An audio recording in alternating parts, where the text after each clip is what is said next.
पूर्णमादाय पूर्णमिदं पूर्णात् पूर्णमुदच्यते पूर्णस्य पूर्णमादाय पूर्णमेवावशिष्यते। ओम सत्यव्रतं सत्यपरं त्रिसत्यं सत्यस्य योनिं निहितं च सत्ये सत्यस्य सत्यामृत सत्यनेत्रं सत्यात्मकं त्वां शरणं प्रपन्नः। ओम नमः पराय वितथानुभूतये गुणत्रयाभास निमित्त बंधवे अदृष्टधाम्ने गुणतत्त्वबुद्धिर्निवृत्तमानाय दधे स्वयंभुवे। श्रीराम जय जय राम श्रीराम जय जय राम श्रीराम राम जय राम श्रीराम जय जय राम। राम राम। महाराज नल ऐसे राजपुरुष हुए हैं कि बृहत्सेन के पुत्र महाराज नल का वैभव देख करके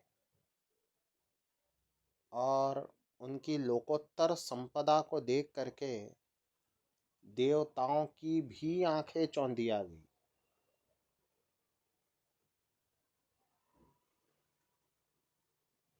ऐसे राजपुरुष हुए। नल का दमयंती के साथ में विवाह। नल सर्वश्रेष्ठ राजपुरुष थे उस समय के और दमयंती सर्वश्रेष्ठ राजकन्या और दोनों का विवाह। ऐसा शुभ विवाह जैसा न कभी देखा न कभी सुना। और साथ ही साथ देवताओं ने वरदान दे करके और नल को और अधिक जो है दिव्य बना दिया। लगभग देवतुल्य ही हो चले थे नल। आगे नल जो है नल प्रजा का आशीर्वाद प्राप्त करके और श्री वैभव से संपन्न हो जाते हैं। प्रजा पालन में दक्ष और पुत्र एवं पुत्री के पिता भी हो जाते हैं और लगभग संसार के समस्त सुख उनको प्राप्त हो जाते हैं। कहते हैं कोई दुख उनको था ही नहीं, कोई पीड़ा, कोई त्रास, कोई कष्ट, कोई मनस्ताप उनको था ही नहीं। महाराज नल को ये नल की स्थिति बताई है कि धरती अथवा भूमंडल पे उन सरीखा धनाढ्य, उन सरीखा भाग्यवान, उन सरीखा विजेता राजा कोई दूसरा नहीं था। और परिस्थिति ऐसी भी आई एक दिन कि नंगे वन में विचरना पड़ा और कहीं जाने का भी सोचा तो अपनी पत्नी का त्याग करना पड़ा और पत्नी के वस्त्र में से आधा वस्त्र ले लेना पड़ा। स्वयं का वस्त्र तक पास नहीं रहा। उसके उपरांत दूसरे के यहाँ नौकरी करनी पड़ी और सुदीर्घ काल तक नौकरी करनी पड़ी। बहुत से भगवत भक्त कहेंगे कि नौकरी तो साहब हम भी कर रहे हैं, नौकरी मैं भी कर रहा हूँ, भगवान की नौकरी कर रहा हूँ। ये कथा सुनाना मेरी नौकरी है, नौकरी मैं भी कर रहा हूँ, मैं भगवान की नौकरी कर रहा हूँ। किंतु यथार्थ और सत्य को उद्घाटित करना मेरा परम कर्तव्य है। देखें, महाराज नल जिनका वर्णन शिव पुराण में भी आया है, जिनका दमयंती से संयोग भगवान शिव ने अपना कलावतार लेकर के कराया, ऐसा वर्णन है। इस वर्णन के भी मैं हाथ जोड़ूं तो भी नल नाम के एक महान समृद्ध नरेश हो चुके थे जो अत्यंत दरिद्र एवं विपन्न अवस्था को प्राप्त हुए। वे बहुत रूपवान भी थे, अत्यंत रूपवान थे और अपने रूप को भी खो बैठे। काला सा, बौना सा, नाटा सा उनका रूप हुआ और वे जाकर के महाराज ऋतुपर्ण के यहाँ सेवा करने लगे, चाकरी करने लगे। नौकरी करते करते उनको एक लंबा समय व्यतीत हुआ, ये यथार्थ है। और यही स्थिति न्यूनाधिक रूप में उनकी पत्नी की भी हुई। वे भी सैरंध्री का काम करने लगी जहाँ राज परिवार में गई। दमयंती का दुख बहुत अधिक नहीं रहा। जैसे वो सैरंध्री की जो है नौकरी करने लगी, सैरंध्री की सेवा करने लगी, थोड़े समय के उपरांत ही उसको जो है पहचान कर ली गई और वो अपने पिता के घर चली गई, पुनः राजकुमारी का सा जीवन जीने लगी। किंतु फिर भी एक विवाहिता स्त्री के लिए अपने पति के घर से अधिक और मंगलप्रद स्थान दूसरा कौन सा हो सकता है। किंतु महाराज नल का तो हम देखें, हम पुराणों में दान के संदर्भ में जब वर्णन विवरण सुनते हैं तो रंती देव का विवरण मिलता है। रंती देव के परिवार में एक बार जहाँ कई महीनों से परिवार भूखा था, वहाँ एक थाली भर भोजन एक व्यक्ति भोजन कर सके उतना भोजन और पानी इन्हें प्राप्त हुआ, जिसको उन्होंने दान किया। यह भिन्न कथा है, परंतु राजा रंती देव की ये स्थिति हुई, ये पुराणों में वर्णन है। महाराज युधिष्ठिर जब वन को गए तो 2 बार वन का वास ग्रहण किया। जब लाक्षागृह वाला प्रकरण हुआ था तब आप वन में गए, तब साथ ही साथ नगरी में प्रवेश का भी कोई निषेध नहीं था, क्योंकि स्वेच्छा से वन गमन किया था। तो आसपास की जो छोटी बस्तियां थी वे वहां अतिथि के रूप में रह लिया करते थे। भोजन प्रसाद इत्यादि वहां से प्राप्त हो जाया करता था। किंतु जब काम्यक वन में आप आए, जब द्यूत के पणबंध के अंतर्गत आपको द्यूत के अनुबंध के अंतर्गत आपको वनवास ग्रहण करना पड़ा, उस समय आप अकेले नहीं थे, 5 भाई अकेले नहीं थे, महारानी द्रौपदी भी अकेले नहीं थी, लाखों ब्राह्मणों की मंडली इनके साथ थी। भगवान श्री राम ने अकेले वन गमन किया था ना, जो अयोध्या जन आए थे उनको हाथ जोड़ करके लौटा दिया था। यहाँ तो तपस्वियों की मंडली थी, ब्राह्मणों की मंडली तो ठीक है, प्रजाजन भी जो धार्मिक थे वे भी साथ में हो लिए थे, और साथ ही साथ यहाँ पर तपस्वी गण भी साथ चल रहे थे।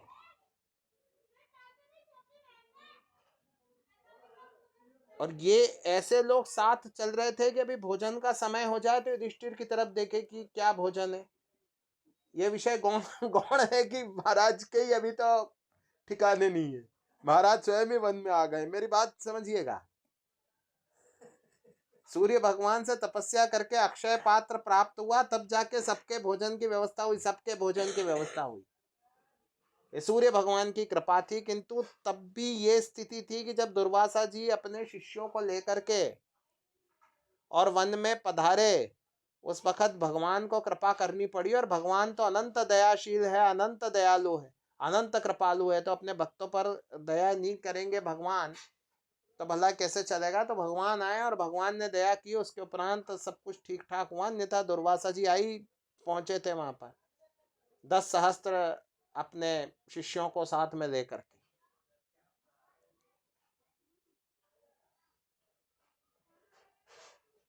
जिन राजाओं एवं राजपुरुषों का मैं वर्णन कर रहा हूं और भी करूंगा, उस श्रेणी में भगवान को नहीं सम्मिलित किया जा सकता, यद्यपि भगवान ने भी वनवास ग्रहण किया था।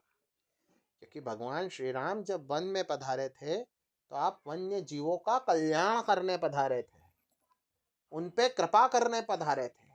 वो पत्ता धन्याति धन्य हो गया जिसपे भगवान के चरण पड़ गए, पता नहीं उसको साकेत प्राप्त हो गया। या तो जीवों के भाग्य खुल जाना भी शब्द छोटा है, पता नहीं क्या हो गया उनके साथ में। दैवीय सुख की प्राप्ति हुई कि जो ब्रह्म का साक्षात्कार, ब्रह्म का जो है आलिंगन उन्हें प्राप्त हुआ। जिन वृक्षों से भगवान ने आलिंगन किया तो वो वृक्षों पे कृपा कर रहे हैं। वृक्षों के रूप में हो सकता है कोई विभूति हो, अथवा उन अचैतन्य जीवों पर भगवान दया कर रहे हैं, उन अचेतन जीवों पे भगवान कृपा कर रहे हैं, ये माना जाएगा। और ऐसा है भी। तो भगवान का समावेश इन विभूतियों का जो मैं वर्णन कर रहा हूं उसमें नहीं है। किंतु हम जब पौराणिक वाङ्मय में दृष्टिगोचर करें तो ऐसी बहुत सी कथाएं प्राप्त होती है। स्वयं दुर्गा सप्तशती में भी समाधि वैश्य जो एक धनाढ़ वैश्य था और राजा सुरथ, उनकी कथा प्राप्त होती ही है ना, कि वे सड़क पे आए हुए थे, रोड पे थे, और रोड पे जाके उन्होंने जो है सत्संग किया, भगवती का महात्म्य सुना, है सब पृथक विषय है। अभी आज से कुछ 100 200 300 वर्ष पूर्व ऐसी स्थिति बनी कि हमारे राजा और प्रजा रक्षक, प्रजा वत्सल महाराज, उनको वन में समय व्यतीत करना पड़ा, बड़े बड़े राजाओं को वन में समय व्यतीत करना पड़ा, और यहाँ तक सुनते हैं कि घास की भी रोटी खानी पड़ी। ऐसा भी समय आया, बड़े धार्मिक राजा थे, तो ऐसा हुआ ना। इन सब होने को क्या कहेंगे हम? कि समय ठीक नहीं चल रहा, ये कहेंगे। क्यों भैया? समय ठीक नहीं चल रहा हमारा। किंतु मैं विषय को यहीं छोड़ता हूं और थोड़ा सा अलग पृथक दृष्टि गोचर करते हैं विषय को, एक अलग विषय पे दृष्टि फहराता है। ऐसे ऐसे परिवार हुए हैं, ऐसे ऐसे कुल हुए हैं जिनकी श्री वैभव संपदा शताब्दियों तक चली। राज परिवारों को देखें, चोल राज्य को देखें, सैकड़ों सालों तक का विस्तार है उनका। पांड्य वंश को देखें, गुप्त वंश को देखें,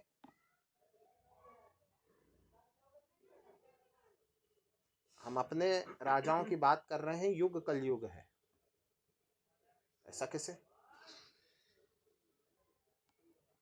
व्यापारियों के परिवारों को यदि देखें तो बड़े व्यापारियों के कुल जो कि धनाढ़ रहे हैं, उनमें 700-700 वर्षों से धनाढ़ कुल रहे हैं, इनकी परंपरा प्राप्त होती रही। तो उनपे क्या बुरा समय नहीं आता? क्योंकि जो मैंने उदाहरण लिए हैं उनमें ये कहा जा सकता है कि दशांतर दशा ठीक नहीं थी। अभी अर्पित कृष्ण से कहेंगे तो कहे कि 20 वर्ष की दशा खराब थी, पीछे आगे पीछे सब अच्छी थी। किंतु इनकी दशाएं नहीं आई होगी क्या?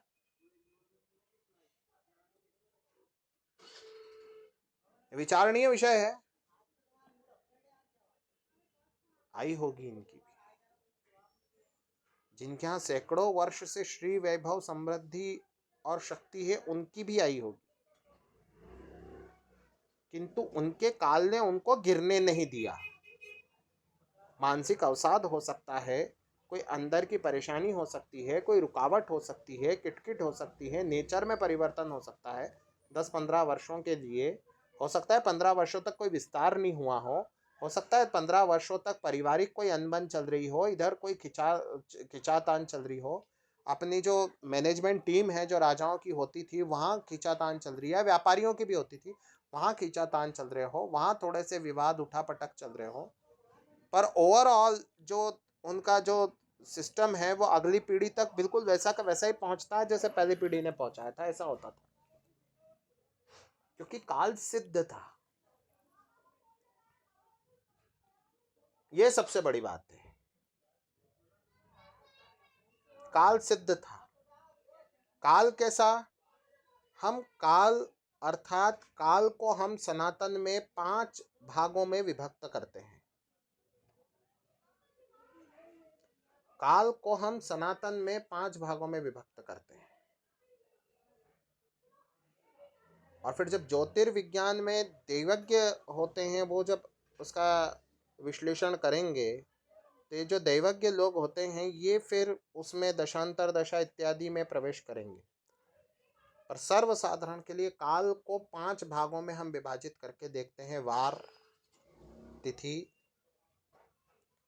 नक्षत्र, चंद्र का नक्षत्र, और योग, और करण। करण ये होता है तिथि का आधा भाग, मोटे मोटे ये समझो।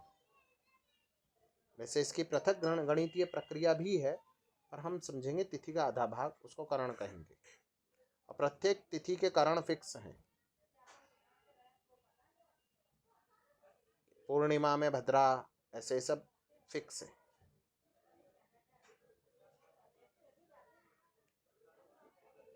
अब इसका सम्मान होने के कारण जब तक कोई बड़ी उठापटक नहीं हो तब तक वंश नहीं गिरता था, क्योंकि जिस वर्ण में आपका जन्म हुआ इस वर्ण के अनुरूप आपका काल है, और उस काल का ये खूब सम्मान करते थे। इस कारण यथानुरूप स्थिति बनी रहती थी। मैं पुराने समय की बात कर रहा हूं, और बिल्कुल प्रमाण के साथ सिद्ध है ही है। अभी विदेशियों को अथवा म्लेच्छों यवनों को जो काल अथवा समय परिभाषित करके दिया है, वो हमारे ही महापुरुषों ने, हमारे ही बड़ों ने दिया है। आधारभूत रूप से तो, बेसिकली तो। बाद में उन्होंने अपना थोड़ा बहुत परिवर्तन किया, मासों के अपने नाम लगाए, इधर उधर किया, और बिल्कुल अवैज्ञानिक ये है, आसुरी है, ये पूरी तरह से पैशाचिक है ये काल।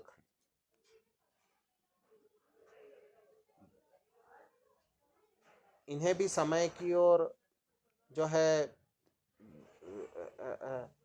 तिथिवार इत्यादि की आवश्यकता होती है, तो चलो इन्हें भी बता दो ये कह करके। तो वार तो साथ ही रखे, बेसिक तो उतना ही रखा, पर उनको भी जो है मोटा मोटा दे दिया। वो हमारा था, ये अपना था। उसमें उन्होंने आगे चल के अपने जैसे जैसे उनके पृथक पंथ बनते चले गए, जिनको मज़हब कह लो या रिलीजन कह लो, तो उन्होंने अपने अनुसार परिवर्तन किए इसमें। किंतु सनातनियों की जो पद्धति है, मैं गर्व के साथ ये कहूँगा, वो विज्ञान पे भी आधारित है, और वो उनकी आध्यात्मिकता का भी मूलभूत आधार है। ये हमारे अध्यात्म का आधार है। हमारे व्रत, पर्व, तिथियां देखिए, सब तिथियों के आधार पे ही होते हैं, है ना? होते हैं ना? डेट्स उनकी, तिथियां इत्यादि हमारी, और इन्हीं के समुच्चय को हम वर्ष कहते हैं। वर्ष क्या है? वर्ष दो हो सकते हैं, चांद्र वर्ष और सौर वर्ष। में बहुत डीप में जाऊंगा तो जिनकी बुद्धि बड़ी सामान्य है तो वो कंफ्यूज हो जाएंगे, भ्रमित हो जाएंगे। मैं यूं कहूं कि अभी सूर्य भगवान जहां है इस समय, वहीं पूरी परिक्रमा करके अपनी धरती जहां है, चलिए धरती जहां है अभी, वहीं पूरी साल भर वहीं परिक्रमा करके दोबारा जब जिस भी समय यहाँ आ जाए उसको वर्ष बोला जाएगा, है ना? जहां है वहीं की वहीं आ जाए उसको वर्ष बोलेंगे, उसी पॉइंट पे बिल्कुल एग्जैक्टली। मोटे मोटे इसको सौर वर्ष कहते हैं, लेकिन फिर भी इसी को वर्ष बोलेंगे। अब ये 365 दिनों में नहीं होती ना, इसमें 364 वर्ष और कुछ घंटे और कुछ मिनट और सेकंड लगते हैं। तो जो 6 घंटे लगते हैं, तो उस हिसाब से तो 4 वर्षों में एक लीप ईयर बना लेते हैं कि 6 6 घंटे मिला के एक लीप ईयर बढ़ा के, एक दिन बढ़ा के, और उसको एडजस्ट कर लिया। पर वो मिनट और सेकंड तो अधूरे ही रह गए जब से इनके चल रहे हैं सन, और पता नहीं क्या चल रहा है। जो कह रहा हूँ कि बड़े अवैज्ञानिक आधार है, और हमारी तिथियों का आधार पूरी तरह से वैज्ञानिक है। जो सूर्य और चंद्र की स्थिति होती है उसके आधार पर तिथियां कैलकुलेट होती है और तिथियों के आधार पर वर्ष बनता है। संवत्सर की जो आवश्यकताएं हैं, जो अनिवार्यताएं हैं, वो हमारे यहाँ दी गई है कि इतने सब हो तो उसको संवत्सर मानेंगे। संवत्सर पे बड़े बड़े ग्रंथ लिखे गए हैं कि संवत्सर यदि किसी को मानना है तो क्या क्या उसमें होनी चाहिए, क्या क्या उसमें विशेषताएं, क्या क्या गुण होने चाहिए, किन किन स्वभावों का पाया जाना चाहिए एक पूरे कालखंड में जब उसको संवत्सर अथवा वर्ष मान दिया जाए। अभी थोड़ी देर बाद कई लोग फटाके फोड़ेंगे और सब कुछ करेंगे, तमाम चीजें करेंगे, है ना। लेकिन ये जो कर रहे हैं इसका अभिप्राय सीधा सीधा ये होता है कि ये उन तिथि पत्रों को, उन कैलेंडर्स को मान्यता दे रहे हैं जो हमारे लिए नहीं दूसरों के लिए हैं। तो फिर हमारा विज्ञान कैसे उन पे हाथ रखेगा, उनके शीश पे आशीर्वाद रखेगा। जैसे श्रीमान जी दशांतर दशा जब निकालेंगे तो जहां तक उनकी धार्मिकता होगी वहां तक तो हमारी दशांतर दशाएं साथ देगी, अन्यथा जो बुरी दशाएं हैं वो तो पूरा फल देगी, और जो शुभ दशाएं हैं वे कम फल देगी। और कभी किसी देवता ने अथवा किसी पारिवारिक जो उनके अधिशासी देव हैं अथवा देव समाज हैं अथवा विभूतियां हैं, उन्होंने आशीर्वाद दे दिया तो ठीक है, 20-25 वर्ष चल गए, 50 वर्ष चल गए, पर शताब्दियों की बात तो भूल ही जाए ना। और आजकल होता भी कहाँ है कि कोई शताब्दियों तक न तो कोई शासन चलता है और न तो किसी का राजयोग होता है और न किसी की कोई संपदा रहती है। 100 वर्ष पूर्व जो धनाढ्य थे, अपन अपने इंदौर में ही देखो ना, जिनके 100 वर्ष पूर्व जिनके नाम थे, जिनके डंके बजते थे, आज पेट्रोल के पैसे मांगते फिरते हैं जगत जगत भर में कि पेट्रोल का बढ़ाने के पैसे नहीं है।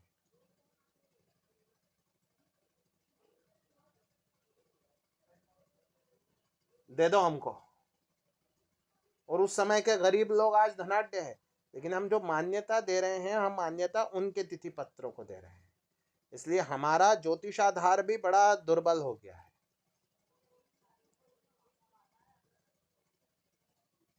जिन राजाओं राजपुरुषों का मैंने वर्णन किया आरंभ में, जिनका उदाहरण दिया, वो लोग सब हमारे तिथि पत्रों को न केवल मानते थे वरन उन्हीं का आदर होता था, उस समय प्रचलन ही उसका था।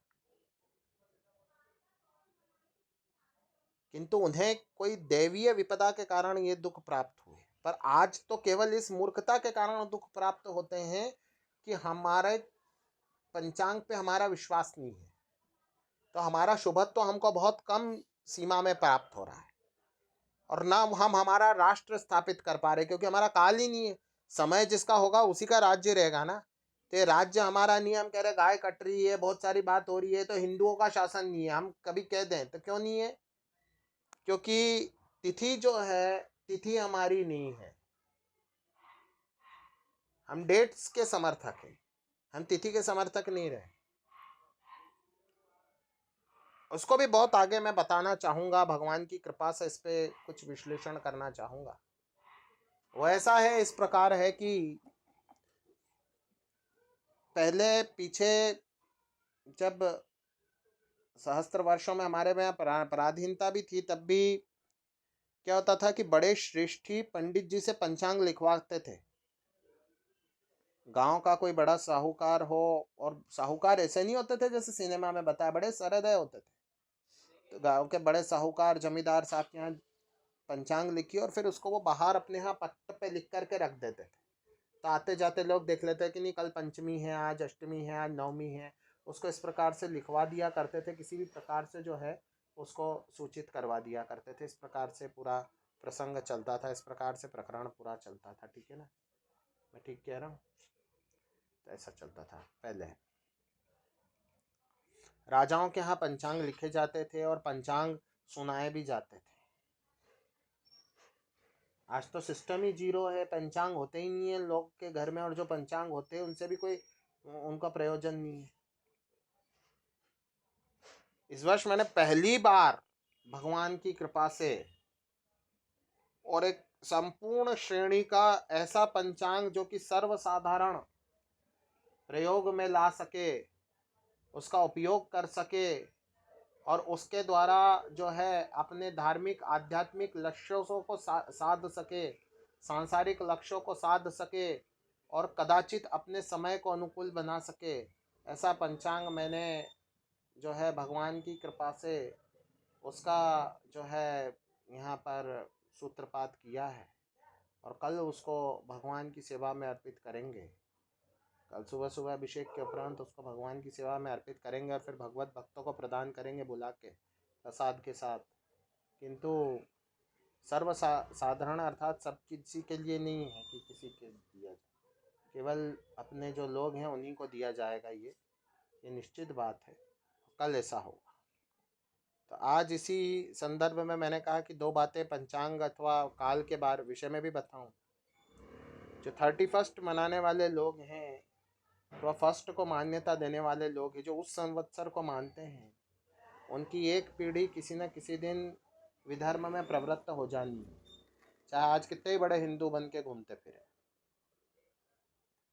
पर जब तक सनातन के नौकर जीवित हैं, जब तक सनातन के सेवक जीवित है, जब तक सनातन के भृत्य जीवित है, जब तक सनातन के छड़ीदार जीवित है, जब तक जो है ब्रह्मलीन आचार्य के बेटे जीवित है, तब तक जो है सनातन के डंके बजते रहेंगे